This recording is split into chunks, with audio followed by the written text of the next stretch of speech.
Pinnell. He's very charismatic and we love Matt.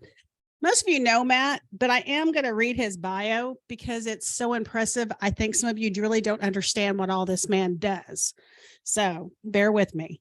Matt Pinnell was elected as the 17th Lieutenant Governor of Oklahoma on November 6, 2018. Pinnell is president of the Oklahoma State Senate and serves on multiple constitutional boards and commissions. He is also Secretary of Tourism, Wildlife, and Heritage on Governor Kevin Stitt's cabinet. Pinnell is the chief marketer of Oklahoma and spends much of his time promoting tourism. And if you don't follow his Facebook page, you will know this. He is everywhere.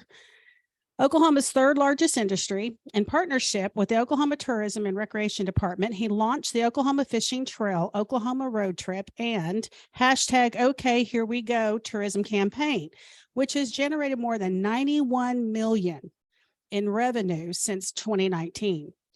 He also spearheads the renovation projects with the Oklahoma State Parks, providing necessary updates to bathrooms, lodges, and campgrounds. Pinnell is recruiting for companies looking to move and expand Oklahoma.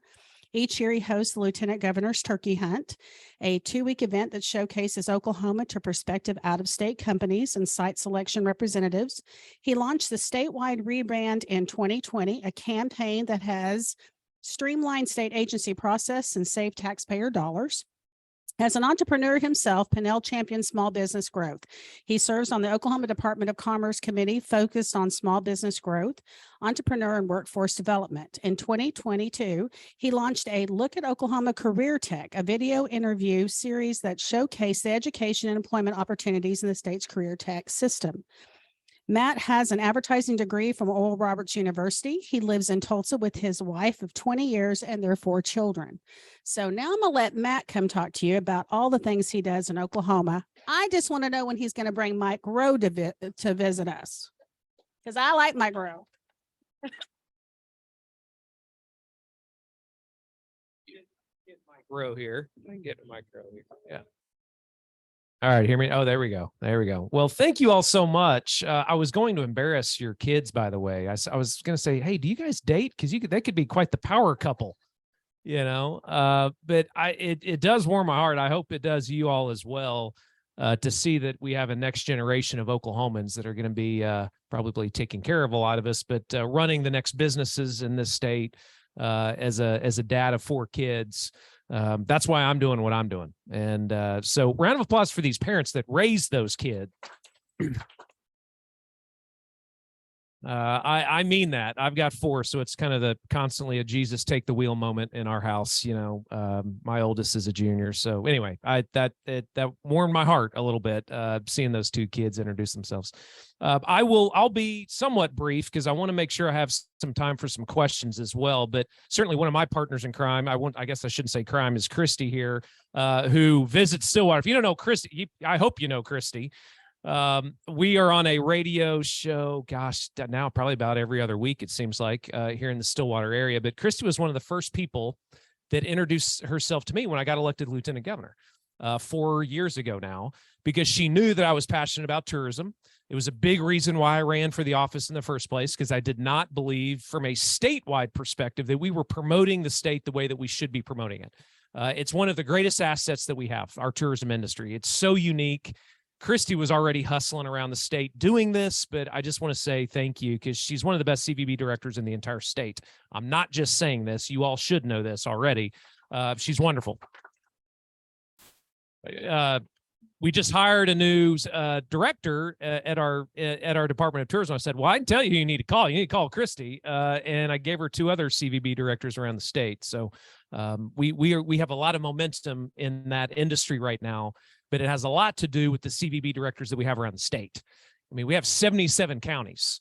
There's only so much that I can do at a statewide level. I can go around preaching a lot, yes, about how amazing this industry is, and I will continue to do that. But we have to have good people at a local level that are promoting, that are recruiting people to your community to drop their sales tax dollars, right? So that we can pay for police and fire and everything else this city has to pay for. Because that is something that I talk about all the time. I'll kind of start with my tourism pitch and then talk about commerce briefly. One of the reasons that our tourism industry is so vitally important to the state of Oklahoma is because Oklahoma is the most sales tax dependent state in the country. If you didn't know that, you know it now. We as a state rely upon sales tax dollars far more than most every other state in the country. So your mayor, your city government here relies upon almost solely upon sales tax revenue to pay for police and fire and, again, everything else that you all pay for here. I would argue we are almost too sales tax dependent as a state. Local communities are, because anytime that I go anywhere, all the city wants is a Chick-fil-A, it seems like. All they want is a Chick-fil-A, because Chick-fil-A is going to make them a whole lot of sales tax revenue so they can fund their cities. And that's great. I want you to have as many Chick-fil-A's as you want too. But I want us to make sure that Main Street development and fixing, our downtown areas is just as much of a priority as getting a big box store so that we can generate a lot of sales tax revenue. And I think this is a conversation that we must have as a state moving forward. If we're going to revitalize Main Streets, bring back small shops and retail to communities, then I want governments to be less dependent, frankly, on those sales tax dollars that we bring in on big box stores. I would much rather bring in what Christy wants to bring in. And that is, again, for everything from sports tournaments to our tourism industry that we have. So continue to help her, continue to lean in on that. But that's a big reason why our tourism industry is so vitally important. Number two, it is the front door to economic development. When people come to this town for all the different festivals and events that you have coming to our Main Street, obviously Oklahoma State University, go Pokes on Saturday. I'll say it. Okay. I went to ORU. Okay. So, my intramural team was pretty good back in the day, but I kind of ride the line between OU and OSU. I'm a Golden Eagle through and through. But when anybody that we bring to this town, then we can sell. And here's the good news. We sell really well. The state of Oklahoma sells really well when we can get for outsiders to the state of Oklahoma, to Stillwater, yes, to Tulsa and Oklahoma City as well, and these other communities around the state. Once we can get people here, they say, well, my gosh, I had no idea that Oklahoma had running water and tall buildings. I mean, you have friends and colleagues in other states. I'm sure you have conversations about, hey, you don't understand. You don't understand the quality of life that we have built in Payne County, and yes, Tulsa and Oklahoma City as well, and around the state. If you haven't been here, unfortunately, you still have a lot of Americans and international tourists that have the same perceptions of this state. And yes, a lot of times those are negative perceptions, that we're flat, that you see a tornado every other day, right? That this is still a dust bowl. Those things, it couldn't be further from the truth. But if we're not promoting the state of Oklahoma, good luck ever changing that perception. Good luck ever changing that perception with the CEO down in even Kansas City, St. Louis, those cities down there in the state down there to the south of us. Forget the name of that state, but it's down there, that big one with 30 million people in it today. Good luck changing the perceptions of CEOs even down there if we can't get them here first. And so over the last 4 years, I've only been at it 4 years, but I just got reelected to another term. So if you voted for me, thank you. I have 4 more years now to go around the state, go around 49 other states and this country to tell people about the wonderful stories and people that are happening here in Oklahoma. Because if we're going to grow, and I'll tell you about where we are as a state today when it comes to the amount of warm bodies that we have inside the state of Oklahoma. We did a head count. We just counted everybody in the state a few months ago with the census. Don't tell me if you did not fill out the census, because it's a really big deal. But we counted everybody. Every other state counted everybody. We got 3.9 million people inside the state of Oklahoma. I'm a politician. I round up every once in a while. So we say we have 4 million. We don't have 4 million people inside the state of Oklahoma. It's a little less than 4 million. We grew over the last 10 years. We grew by about 200,000 people. We lost population, though, in 2/3 of our counties over the last 10 years. We grew a ton in Oklahoma City. Oklahoma City is the 20th largest city in America today. We didn't know that. I mean, bigger than Nashville, Vegas, some of these, it's hard to wrap your mind around that, but it's because halfway down the turnpike, it says, welcome to Oklahoma City. It's the sprawl is real in Oklahoma City, but it legitimately is the 20th largest city in America. We grew by about 200,000 statewide. Tulsa grew, Oklahoma City grew, Payne County did grow some, few other areas around the state, but we lost population in 2/3 of our counties. That is not a recipe for a successful, growing, thriving state. And this Main Street development in rural communities must be a big priority for us over the next 4 years. And we're not going to grow those communities if we first don't get people to them. We can talk about workforce, and believe me, I am. We can talk about our world-class career tech system. It is the best in the country. Us and Georgia have the two best career tech systems in the country.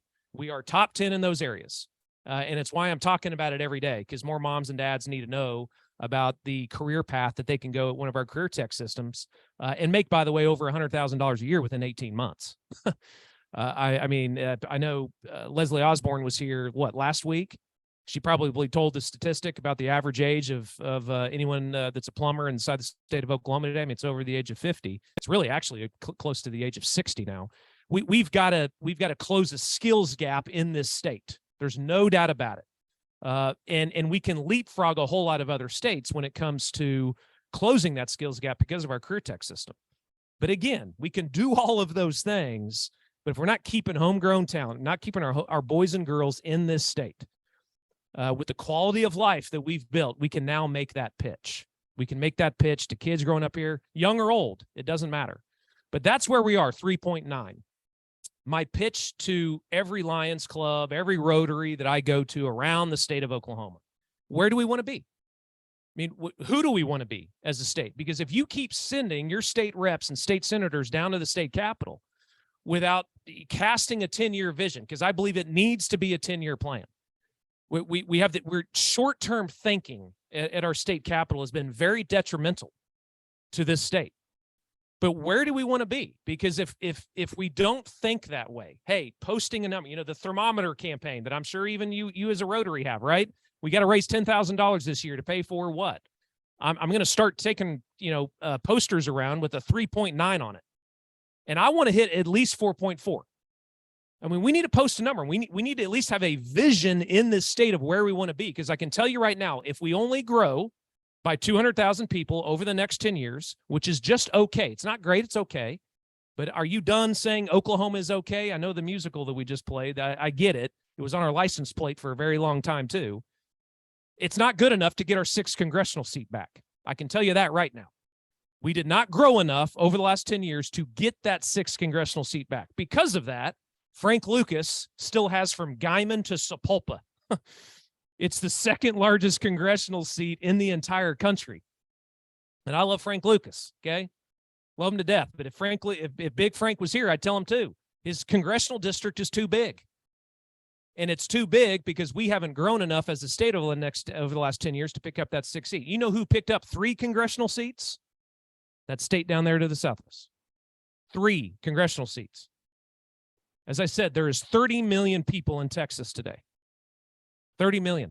There's twice as many people in Dallas as the entire state of Oklahoma. There's over 8 million people in the Dallas Metroplex area today. I don't want 8 million people inside the state of Oklahoma. Don't get me wrong. But I will tell you, we are running billboard advertisements in the Dallas, in the Houston area right now, actually within the next few weeks. And you hear it here first. That says if you lived in Oklahoma, you'd be home by now. Right on some of the busiest highways in Dallas, because it's true. They're full. I mean, all my buddies left college. They were landman, petroleum engineers at OU. They left Oklahoma, and where'd they go? They went down to Dallas to get a job, and they're still down there. They loved it for the first 10 years. They're cranky now. They're getting cranky in Dallas. They're getting cranky in Houston, and they're for sure getting cranky in Austin. Don't even get me started on Austin. But Dallas, one of the largest economies in the entire world, is a couple hours down the turnpike. We should be there every day. And I want you to hear that from me, because I am constantly badgering our Department of Commerce to be in Dallas, to be in Houston, to be in a lot of these Texas towns, to be in Sherman, Texas, who just closed the largest economic development deal in Texas state history. I mean, Sherman's 30 minutes from Durant. So we have to think that way as a state. I want to beat them in football, believe me, okay? I had a billboard in Oklahoma that had horns down on the state line as people were going to some of those Texas games. I want to beat them in football. I want OU, I want OSU to beat them in football. But we need to partner with them too, because I can tell you right now, there's a whole lot more people upset that are looking for that next state that they can move to that has a quality of life, friendly people, and a workforce. And if we can figure that out and keep our homegrown talent in the state of Oklahoma, then I think we can grow this state the way that we want to grow this state. Because it does start with our boys and girls and those that are running businesses already inside the state of Oklahoma. Please hear me on that. I mean, 75% of our time at the Department of Commerce is spent with existing businesses in the state. You know, what are we doing at the state level that is prohibiting you from hiring somebody? Tell us. If we need to change it, we're pretty nimble. We have the ability to pass legislation very quickly inside the state right now. So hold us accountable to that. Because if we're doing anything inside the state that is anti-business, then shame on us as a state. Because we need more taxpayers, not more taxes. We need more taxpayers inside this state. Of those 3.9 million people, we only have about 1.7 million in the workforce. So those of us that are sharing that tax load base, it's not 3.9 million people even sharing in that effort. It's actually about 1.6, 1.7. We have the lowest unemployment rate in state history today. But I guarantee you half this room, those in the workforce, can't find people to hire. Because our other statistic that, frankly, we need to be honest about, we have one of the lowest participation rate states. So we got a lot of people that are home right now that could be working. And we got to crack that code. We got to figure that out. Yes, federal benefits certainly were a part of that the last few years when a lot of us were hurting with this global pandemic. We've turned a corner on that, and we're moving forward. But we've got to make sure that we get that participation rate up for companies that are looking to grow in Oklahoma or relocate to Oklahoma. We're the 11th fastest growing state in the country today post-pandemic. So this is another kind of a trend that I wanted to share with you. 11th fastest growing state. So 35,000 people have moved to Oklahoma over the last couple of years. It's really less than 2 years. And it's very interesting when you see where they're moving from and who they are. Most of them are baby boomers. Okay. I love baby boomers for a lot of reasons. They control most of the disposable income in this country. And every baby boomer will be over the age of 65 in a few years. Every single baby boomer. They're all retiring, and a lot of them in Washington State, Oregon, and California are retiring and selling their house at a very high rate, at a very high price. They're sitting on a big pile of cash, and they just want to move somewhere where they can buy land, a home, and there's friendly people. And that's where, if there's any realtors in this room, I'm sure you have a story of someone that you've sold a house to from the West Coast, because I can tell you right now, it's real and it's happening. And 35, not all 35,000 people were from California, but I can tell you a lot of them were. They were sick and tired of the shutdowns. Yes, they were. But most of these people are not moving to be closer to grandkids. They truly are Googling. I mean, I've talked to a lot of folks that have moved here. We try to track as many of them down as possible. They literally were Googling. Listen, my state was shut down. We retired. We didn't want to live here. It wasn't affordable. And we started Googling affordable states. Well, Oklahoma definitely shows up on that list. And then we started looking at, how friendly they were. We have a lot of people talk to us about the Oklahoma Standard. They were fascinated by this Oklahoma Standard in the Murrah bombing. And how friendly, and people take care of their neighbors there. That's what we hear. We hear people take care of their neighbors in Oklahoma. So we showed up to test drive it first, and we loved what we saw. And that's turned into over 35,000 people moving to this state over the last year and a half. What I am not able to stand up in front of this podium and tell you today is that we have a job relocation. Dell is not looking to set up another headquarters in Stillwater, Oklahoma, and relocate 5,000 people yet. But I think that day is coming. I truly think that day is coming over the next 10 years. Also, something that I want you to hold me accountable to. That I want as many baby boomers and as many veterans that are retiring. I want them to come home too. But we have to get to a time in this state where we are in a room with Texas, Arkansas, Colorado. Those are 3 states that we compete a lot with, and start winning some deals against those states. There's a little bit of action going on up in Pryor. We did announce a big job announcement right here in Stillwater a few months ago as well. It's happening. But that's really a priority of Governor Stitt, myself, and others over these next 4 years. I was just in Houston 2 days ago, meeting with about 7 consulates, UK, Spain, Italy, all of these international companies as well that are reshoring operations right now. that is about to explode in a good way. They're all looking for second locations inside the continental United States. I also think that's going to be a big deal for a city like Stillwater. The last thing that I'll mention, that I'm open for some questions, one industry that you need to make sure that you're keeping an eye on, aviation and aerospace industry. So today in Oklahoma, oil and gas is still number one. And I'm glad we're drilling holes again in the ground, right? 2 years ago, we had 0 rigs in the state. Think about that. I mean, there were days, again, we're still an oil and gas state, mostly a natural gas state. But I firmly believe over the next 10 years, our aerospace and aviation industry will become the number one industry in the state. And that's good, by the way. That's good for oil and gas industry, too. We need to get more diversified as a state. We preserved and protected all of these military bases inside the state of Oklahoma over many, many decades. Thank you, Jim Inhofe, for helping us out with that. And because of that, we have a defense industry that's huge. I mean, Tinker Air Force Base could hire every engineer from OU and OSU and still need thousands of engineers. That's how much they're growing at Tinker. But it's not just Tinker anymore. You got a space exploration industry. We just closed a big deal out at Burns Flat, finally. We have a drone technology industry. We closed 9 aerospace deals last year during COVID. Outside of our film and television industry, which I can certainly talk to you about. I mean, Christy and I have had many conversations about this. Outside of that industry, there's not an industry that has been beating down our door more.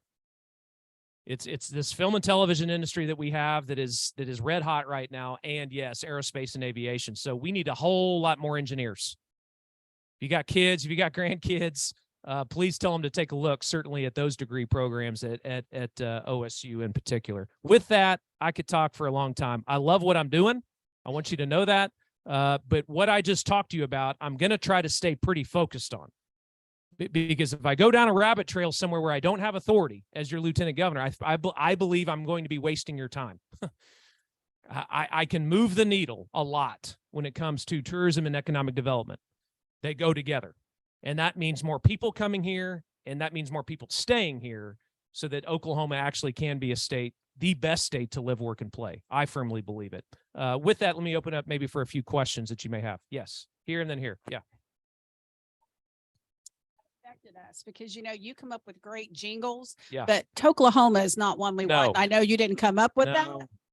No, I did not. How is that hurting us? No, I did not. Yeah, so the marijuana industry is what she's asking about. So, listen, you got to vote in March of next year. You're going to be voting if you want recreational marijuana as a thing in Oklahoma.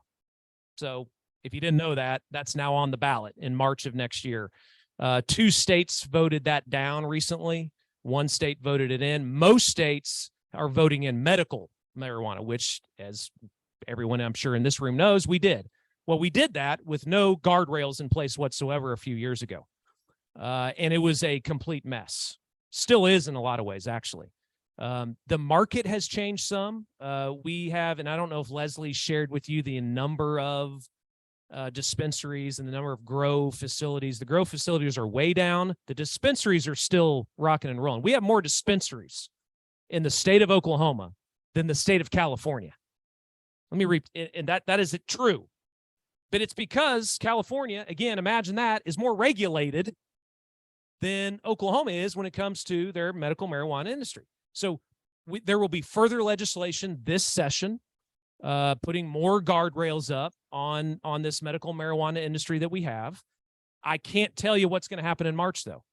But you can go talk to a whole lot of people in Colorado that wish they never would have gone down this road. A lot of small business owners, particularly in commercial real estate industry, you have a lot of folks that have a dispensary move in, and a lot of those other businesses that are in that commercial real estate space went out. But it's here to stay unless you put this back on the ballot. Because it was constitutional, this was not something we did legislatively. This is in the state constitution. So we can put some guardrails up, but we would have to take this back to a vote of the people if we did not want even a medical marijuana industry. So we stood up a state agency that's in charge of this. We have somebody in charge of it that's very good today. And so I think moving forward, it will be much more regulated. Yeah. 2 questions. You mentioned early on that we need to have a conversation about sales tax, about how we're too reliant upon sales tax? Yes. Well, I've heard people say that we need to have that conversation for the last decade. And so my question is, why haven't we had that conversation? So that's one question. Yep. The second question is that you mentioned that the growth in population is mostly retired people or soon to be retired people. Yes. And yet at the same time, you said you're very confident that over the next few years, we'll see a Dell-like company coming into the state. Yep. But my question for that is, why will young, dynamic, highly qualified engineers be attracted to a state where the population is growing because of retired people? Yeah. So on the first part, why haven't we addressed sales tax? So I can't tell you why they didn't address it 10 years ago. Over the last 4 years, it hasn't been a priority of Governor Stitt to address fundamental tax reform. He mentioned it, though, in his last State of the State address.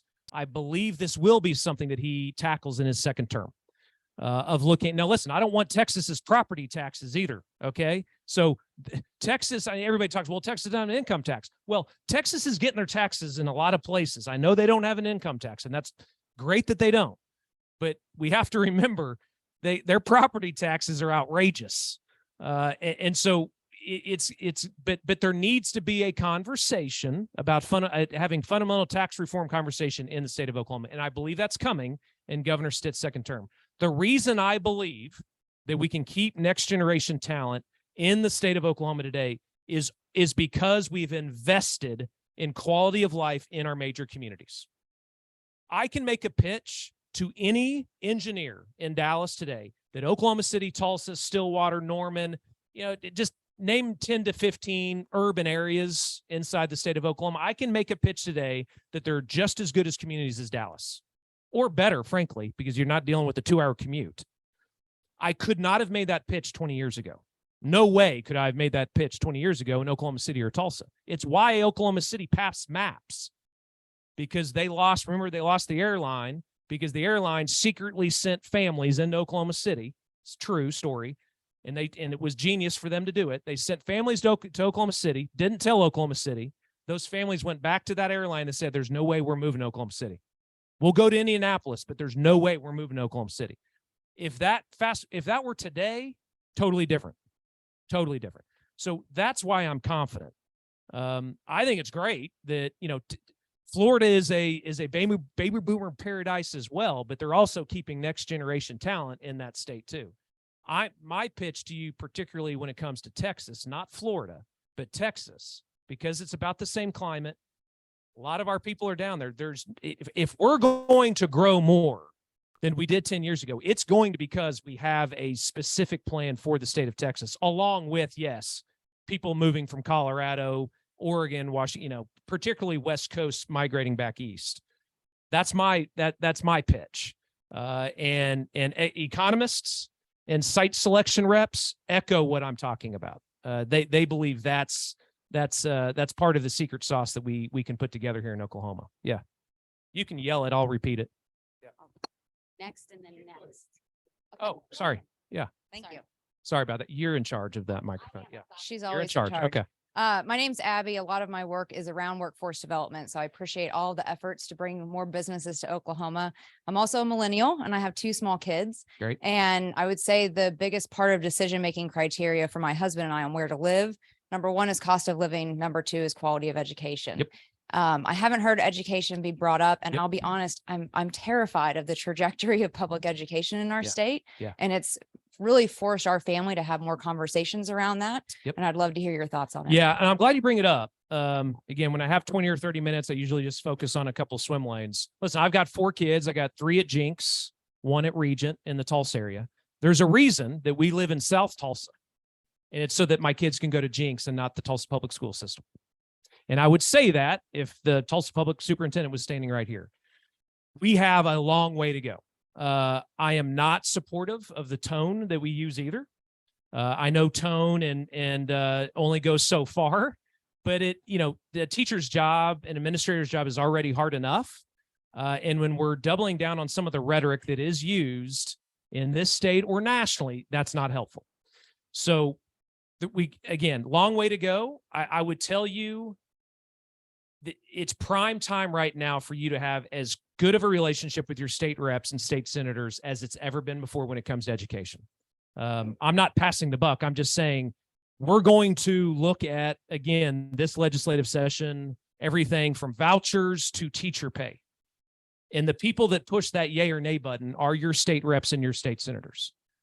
And I want to have a conversation about education, but I feel like we also need to be having a conversation about, class sizes and teacher aides, because right now in the state of Oklahoma, you have teachers, and it's probably this way in your public school system right here in Stillwater.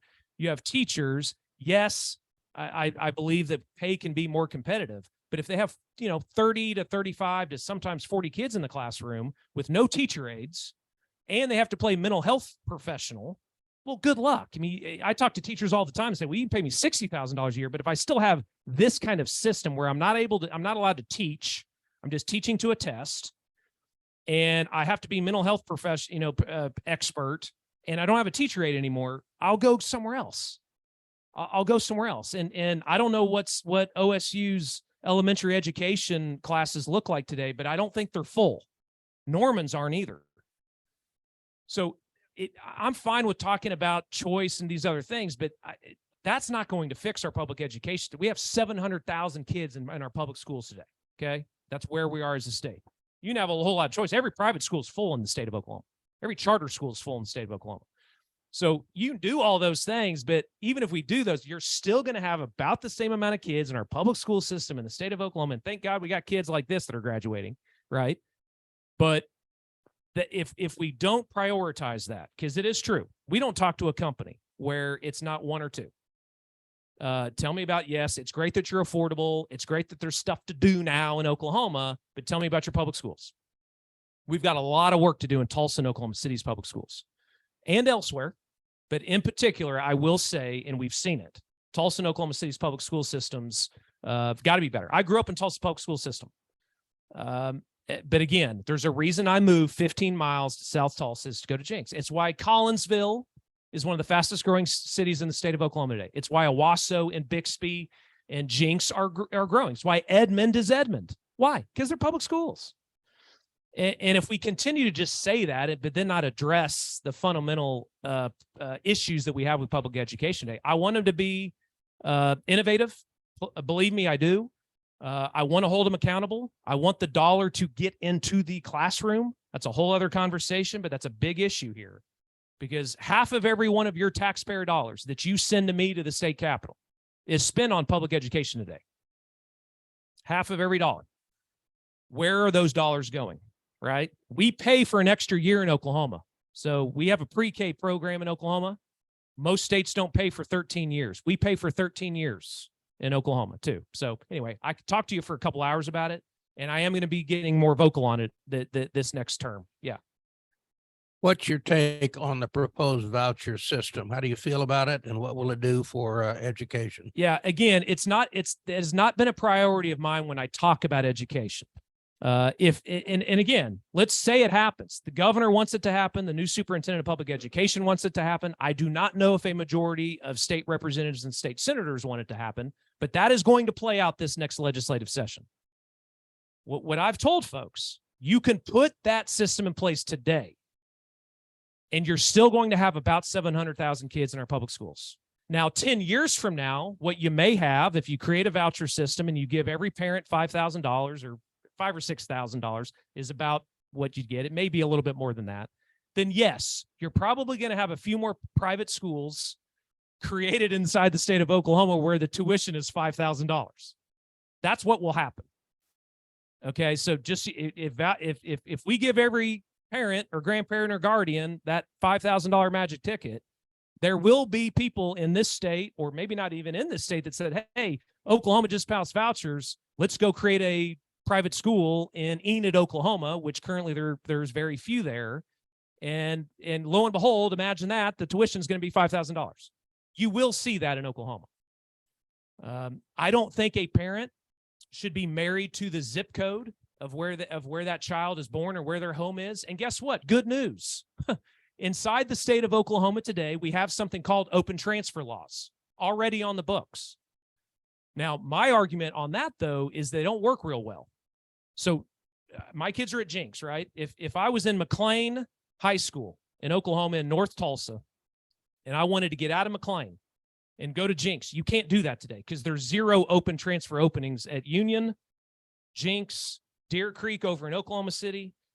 They're all full, or at least they're all showing 0 openings. That's got to change. And I've told superintendents this. I said, listen, if you don't want vouchers, you better make open transfer laws work, because we did pass that 2 years ago inside of Oklahoma.